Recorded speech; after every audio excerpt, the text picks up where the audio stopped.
પણ એ કાંઈ નથી. આ બધા છૂટા છૂટા થોડાક બેઠા છો, જો થવાય તો ભેગા થઈ જજો. ભેગા આવવાની જરૂર છે, ઢોકળા બેહવાની જરૂર છે. વસાળે જગ્યા રાખી છે આપણે, ભૂપેન્દ્રભાઈ માટે જગ્યા રાખી હોય એવું લાગે છે, પણ એ નથી આવી શકતા ના. બહેનો જો બધા કેવા ઢોકળા ઢોકળા બેઠા, એ ક્યાંય જગ્યા નહીં રાખે ને. આપણે કોઈ દી બહેનો તમે જોજો, કોઈ પણ સત્સંગમાં કોઈ પ્રોગ્રામમાં જાય તો 8-10 બહેનો એક હારે જાય. એક જાય એટલે બીજીને એમ કે હાલ તારે આવું, 8-10 ને હારે લઈ જાય. આપણે કે એ આવશે, આપણે નીકળને ભાઈ. અને તમે જોજો બેનો કોઈને જય શ્રી કૃષ્ણ કહે તો એ બધી ભેગી થઈને એમ કે જય શ્રી કૃષ્ણ, જય શ્રી કૃષ્ણ. અજાણી હોય ને તો એને જય શ્રી કૃષ્ણ કે. આપણે એમ કે સીતારામ, તો અમુક તો ભડના દીકરા શું કે આપણે કે સીતારામ, તો આ પડે. મેં જોયું છે, આપણે કે ભાઈ સીતારામ, તો સીતારામ ન બોલે, આમ કરે સીતારામ જ એમ નહીં. પરમાત્માનું નામ પણ તમારી પેઢીઓના પૂન હોય તો તમે નામ લઈ શકો, બાકી ભગવાનનું નામ લેવું એ બધાના ભાગની વાત નથી. દેવીનાથ બાપુ ના પ્રતાપગઢમાં પગલા છે. આ સંત વિના શોભે નહીં આ ધરતી ને આકાશ. આ ધરતી છે ને એ સંતોની ધરતી છે. ભારત દેશ છે એ આ ભગવા સંતોનો દેશ છે સાહેબ. એ સંતોનો એકાદો પ્રસંગ પણ આપણે કહીશું. એ પ્રતાપગઢ ગામમાં બાપુના પગ, હમણાં ભાઈએ વાત કરી, બેન અહીંથી બોલ્યા કે પ્રસાદી આપી. આ સાહેબ વિચાર તો કરો, બાપુની 53મી પુણ્યતિથિ છે. તમે કહો છો 53મી પુણ્યતિથિ એટલે હું માની લઉં છું, પણ હજી મને કહેવાનું મન થાય કે આજે બાપુ પ્રતાપગઢ ગામમાં, પ્રતાપગઢ વાસીઓના દિલમાં છે જ સાહેબ. આ એની સાબિતી છે સાહેબ કે તમે જુઓ હજી એના પરચા મળે. ન હોય તો પૃથ્વી નભે નહીં. આ ધરતી અને આબને કોઈ ટેકો નથી. આ માથે આબ છે. આપણા ઘરે છોકરાને લગ્ન હોય તો માંડવા નાખવાના હોય ને, તો હવે તો આ ફેબ્રિકેશન આવી ગયું. પેલા વાહડા નાખતા, કેટલા માંડવા નાખો ત્યારે ખાલી એક બુંગણ માથે રહે છે. એક બુંગણ માથે રાખવું હોય તો 7-8 વાહડા ખોડવા પડે. આ આભ આખું છે, આખો દેશ ઢકાયેલો, દુનિયા ઢકાયેલી, પણ એને એકેય વાહડો ખોડ્યો નથી. આ આભને ટેકા ક્યાં છે? આવા સંતો છે ને એ આભને ધરતીના ટેકા છે સાહેબ. જ્યાં સુધી આવા સંતો છે ત્યારે આ દેશની ધરતી ઉપર ક્યારેય આજે ગવત્રીની સેવા થાય. સૌથી મોટી સેવા હોય તો એ ગાયોની સેવા છે. હું બધા મિત્રોને કહેતો હતો, મેં કીધું બધા એક ગાય રાખો એમ ઘરે. મેં કીધું ગાયું રાખો. એક ભાઈ મને કે સુરતમાં ફ્લેટમાં બાયું નથી હસવાતી. હા, 2 BHK માં છે. વડીલો જો દાંત કાઢે. તમે ભાગશાળી છો, તમે બાજરાના રોટલા વાળા છો, અમારા પીઝાના ચોસલા વાળા છો. હા, ખોરાક એવો આવી ગયો અત્યારે, પીઝા ને કુરકુરે ને મેગી. છોકરાને જોવો તો કુરકુરિયા જેવા જ હોય, કારણ કે ખાય એવા થાય, જેવું ખાય એવા. એટલે વાત કરતો, પેલા જમાનો એવો તો વિઘાયકના ફળિયા હતા ને બધા અહીંયા બળિયા હતા, કાયમ મોજે દરિયા હતા. તમે જો કોઈ તાણ નહોતી. અત્યારે શહેરમાં તો તમને નાની છોકરીઓ 2 BHK 1 BHK ના મકાન હોય, એમાં ગાયોને કેમ હાચવવી. પણ એ ગામડામાંથી હું તમે આવીએ છીએ, જે કોઈ ગામડું કેમ કહેવાય, ગામમાં ગાય વગરનું કોઈ ફળિયું ન હોય સાહેબ.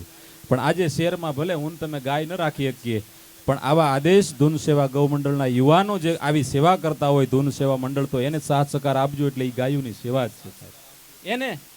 એને તમે સાથ સહકાર આપો. એક તમને ભગવાને 100 રૂપિયા આપ્યા હોય તો 100 માંથી રૂપિયો, લાખ આપ્યા હોય તેમાંથી 1000, આ જે કાંઈ ગયો એ ગાયોની સેવા જ છે.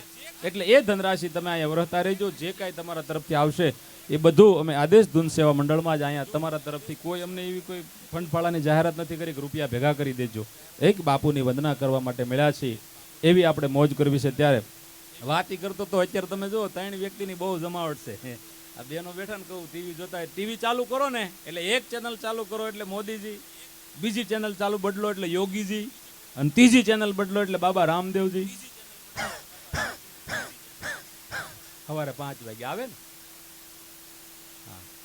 એવી જમાવટ હોય. હમણાં તો એક બેન એના છોકરાને લઈને બાબા રામદેવ પાસે લઈ જાય. આપણે હોવાણી કરવાનો પ્રોગ્રામ છે, દાંત કાઢજો, તમે તાર મોજ કરજો. આ બેનો બેઠા ને કહો, હમણાં એક બેનને ખાલી મેં પ્રોગ્રામમાં એટલું પૂછ્યું, મેં બેન કેમ છો, મજામાં? મને કે મજામાં જ હોય ને ભાઈ, અમારે શું વાંધો હોય? મેં કે એમ નહીં, તમારા હાહુ હારા છે ને? મને કે કમલેશભાઈ અમારા બા તો બા છે, અમારા બા તોબા છે. જો કેવા ખેખડ્યા. પછી મને મોડા લાઈટ થઈ, અમારા બા તોબા છે, બા તોબા છે. એ એક જમાનો એવો હતો ત્યારે હાહુની ધાક હતી. હવે જમાનો બદલી ગયો.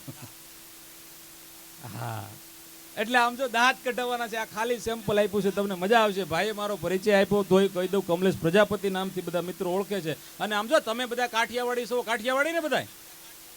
હા, તો હું કાઠિયાવાડી છું. ભલે જોઈને તમને એમ લાગતું છે ભાઈ યુપી બિહારનો છે. હા, પણ હું કાઠિયાવાડી છું. આપણે લહેર કરવાની છે. પેન્ટ દુબળો ને હાડકા થોડા, નામ સૌજી ખોડા, બહુ નાખવાની બરાડા, પછી જોવે લાકડા થોડા, હાય સૌજી ખોડા. અને હું ઘાટમાંથી જ આવ્યો, આમાંય ઘણા છે.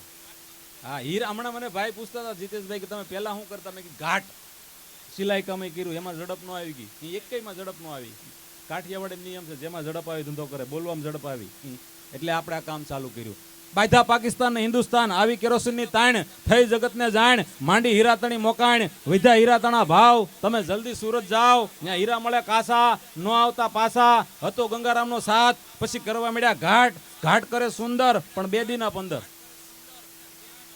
પછી આઈનો પડ્યું પૂરું, બસ જાય થરું, હાલભાઈ દુદા, કઈ રમને જુદા, પ્રતાપગઢમાં ઘણી છે વાડિયું, ટેસ્ટથી કરશું દાડિયું. પ્રતાપગઢમાં ઘણી છે વાડિયું, ટેસ્ટથી કરશું દાડિયું, હારું જોયું મુરત તો ટેકા નહીં સુરત. આ સુરત ફાવ્યું એને ફાવ્યું, બધાને નથી ફાવતું, પણ એવી મોજ છે. ત્યારે હાસ્ય કલાકાર કમલેશ પ્રજાપતિના આપ સૌના ચરણોમાં વંદન.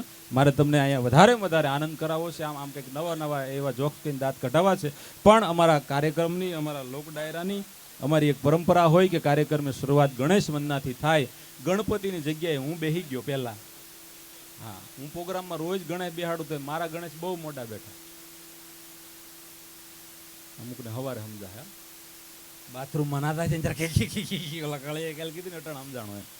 જરૂરી નથી કે અટાણે વાત કરો એ અટાણે સમજાય. જો આ વડીલો બેઠા ને મને બહુ ગમ્યું. અહીં દાદા પરસોત્તમ દાદા નામ હતું, મારું સન્માન કર્યું. પણ દાદા હું આ પાઘડી ને સોવણી ને આ કેડિયું ને આ પહેરવેશ જોઉં ને, દેશ વિદેશમાં પ્રોગ્રામ કરવા માટે ફરીએ છીએ, પણ આવો પહેરવેશ જોઈને આપણા દેશનો અને આ વડીલોને જોઈને ત્યારે હું રાજી બહુ થાવ. ગામ સંસ્કારી છે સાહેબ, કે વડીલોને તમે ગમે ત્યાં મોર કરો છો, વડીલો બેઠા છે એટલે એમને બિરદાવીને વાત કહું યુવાન મિત્રો, કે જ્યારથી આપણે આ દેશમાં વડીલોનું સલાહ લેવાનું બંધ કર્યું ને, બહુ શીખવા જેવી વાત છે વડીલો પાસેથી. યુવાન મિત્રો, જ્યારથી આપણે આ દેશમાં વડીલોની સલાહ લેવાનું બંધ કર્યું, ત્યારથી વકીલોની સલાહ લેવાના વારા આવી ગયા છે. જ્યારથી એ ઘરમાં એમ કે બાપુજી તમને કઈ ખબર ન પડે, બાપુજીને ખબર પડે એટલે જ આપણે આ સુરત ભાળ્યું દુનિયા ભાળે. એને ખબર ન પડતી હોત તો ક્યાંય અનાથ આશ્રમમાં આપણને મૂકી આવ્યા હોત. વડીલ છે ને સાહેબ, એ ઘરનો વડલો કહેવાય. બગડેલા કેસને સુધારે એને વકીલ કહેવાય, પણ કેસને બગડવા જ ન દે ને આપણા ઘરના વડીલ કહેવાય. કેસને બગડવા જ ન દે ને વડીલ કહેવાય. પણ સમજાય તો હા, બાકી તો અત્યારે જમાનો જ આખો એવો થઈ ગયો. હમણાં તો એક છોકરો નિશાળે જતો હતો ને, તો એના દાદા બહાર આવે કે કેમ નિશાળે, કે દાદા મને મારા સાહેબ મારે ખીજાય. અરે કે હું ભેગો આવું કે એમ તારા સાહેબ હું કામ મારે? તો કે નહીં દાદા, હા હું નિશાળે નહીં જાઉં. કેમ? તો કે હું 2-3 દિવસ નિશાળે નહોતો જતો નટાણે એટલે. કે પણ તું ભલે 2-3 દિવસ નિશાળે ન જતો, પણ હાલ અત્યારે હું આવીને મૂકી જાઉં. તો તમે મને મૂકવા આવો, પણ મારા સાહેબ ભાળે ને તો હતાઈ જજો તમે. તો દાદા કે તું હતાઈ જા, તું નહોતો નિશાળે જતો, તને મારશે. નહીં, કે તમે મને નિશાળે મૂકવા આવો એનો વાંધો નહીં, પણ હું 3 દિવસ નિશાળે નહોતો જતો. દાદા તમને મારા સાહેબ ભાળે ને એટલે તમે હતાઈ જજો, હું સીધો નિશાળમાં ઘરી જાય. દાદા કે હું કામ હતાઈ જાઉં? કે દાદા હું 3 દિવસ નિશાળે નહોતો જતો ને, તે મારા સાહેબ મને પૂછતા કેમ હમણાં નતો આવતો નિશાળે? તે મેં કીધું તું મારા દાદા ગુજરી ગયા.